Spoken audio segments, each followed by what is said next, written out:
ही शायद किसी को खटके, ऐसा भी हो सकता है, पता नहीं, हो सकता है। तो उसके लिए मैं पहले क्षमा याचना कर देता हूँ। हालांकि ऐसा होगा नहीं, लेकिन मान लीजिए ऐसा हुआ, क्योंकि हो चुका है मेरे साथ ऐसा। तो बहरहाल पहले तो हम ये स्पष्ट हो जाए, या मैं स्पष्ट कर देना चाहता हूँ कि जब हम तुलसीदास के संदर्भ में सामाजिक सद्भाव की चर्चा करने बैठे हों, तो हमें उसे आज के अर्थ में सामाजिक सद्भाव जो लिया जा रहा है उस अर्थ में हम नहीं लेंगे, क्योंकि आज ये सामाजिक सद्भाव और आपसी सौहार्द और भाईचारा और ये सब स्लोगन्स हो गए हैं, ये नारे हैं, और इनसे बहुत से लोगों का राजनीतिक हित भी सधता है। तो ये बहुत फैशन में है, इस तरह की शब्दावली और इस तरह की जो भाषा है, ये बहुत फैशन में है। तो इसलिए हम इस अर्थ में इसको नहीं लेते।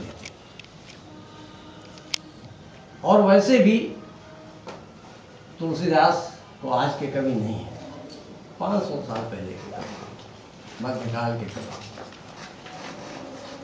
और किसी भी रचनाकार को उसके समय में जाकर ही हमको समझना चाहिए,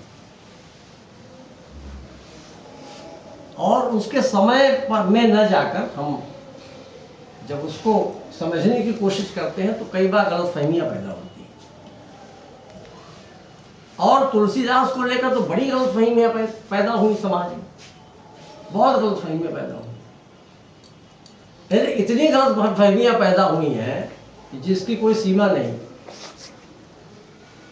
एक जमाने में तो एक किताब लिखी गई तुलसीदास के विरोध में, हिंदू समाज के पथभ्रष्टक तुलसीदास, ये पुस्तक लिखी गई।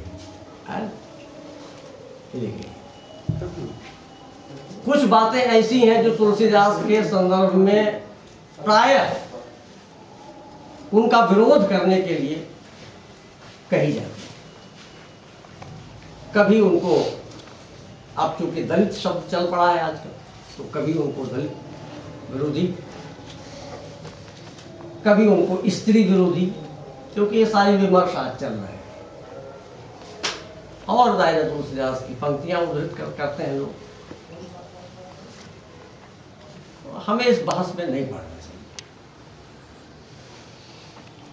तुलसीदास, इसमें कोई संदेह नहीं कि कोई वो सामंती व्यवस्था में थी उस समय, जिस समय तुलसीदास थे, और जाहिर है कि उस व्यवस्था के अंग थे। जाहिर है कि अब तो सामंती व्यवस्था है कि बहुत सी चीजें बदल गई, तो ऐसा कैसे हो सकता था कि वो उससे बच जाए। अंतर्विरोध है, लेकिन मैं हमेशा ये कहता हूं कि जो जितना बड़ा व्यक्ति होता है उसके अंतर्विरोध भी उतने ही बड़े होते हैं। तो चूंकि बड़े अंतर्विरोध तुलसी के हैं, इसलिए तुलसी बहुत बड़े कवि है, बहुत महान कवि है, और मैं संसार का महान कवि को मानता हूं। इसलिए मैं सिर्फ सद्भाव की बात नहीं करूंगा, कुछ मैं कविता की बात भी करूंगा, क्योंकि बुनियादी रूप से कवि,